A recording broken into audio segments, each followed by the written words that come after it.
Hello বন্ধুরা, আবার নতুন একটা ভিডিও নিয়ে চলে এসেছি। তো এখানে দেখতে পাচ্ছ মাছওয়ালা এসছে। তো মাছওয়ালা কাকুর সাথে একটু মাছ নেব। বড় মাছ দেখাচ্ছিল, বাট বড় মাছ এখন খাওয়ার ইচ্ছে ছিল না, চারাপোনা ছিল। তাই ভাবলাম যে একটু চারাপোনা মাছই নিয়ে নিই কম করে। তো এখানে চারাপোনা মাছ আমি কিনে নিয়েছি। আর মেয়েকে বললাম, যা গিয়ে একটু টাকাটা তুই দিয়ে আয়।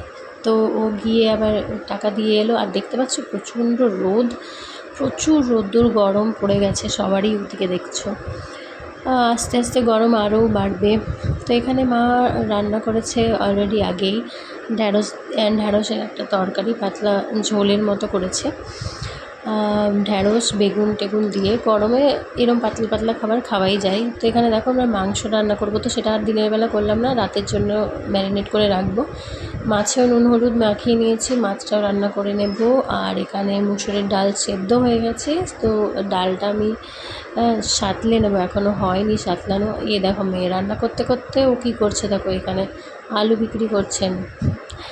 তো মা যেগুলো বানিয়েছে সেটা আমি একটা পাত্রে মানে তরকারিটা রেখে নিলাম। আর এখানে দেখো রসুন টসুন আমি কাটছি, এক হাতে ফোন এক হাতে মেয়েকে সামলানো হলে ভিডিও করা কি মুশকিল যে হয়।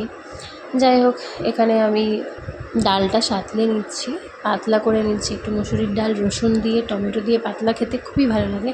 তো বাবা একটু কুমড়ো ফুল নিয়ে এসেছিলো, ওটার একটু পকোড়া টাইপের বানিয়ে দিস। তো এখানে দেখো কীরকম গরম অবস্থা, ওপরের তলায় রান্নাঘর তো প্রচণ্ড গরম, রান্না করতে গিয়ে সবারই একই অবস্থা হচ্ছে। তো মেয়ের জন্য ঢ্যাঁড়স দিয়ে পাতলা করে মাছের ঝোলটাও বানিয়ে নিয়েছি।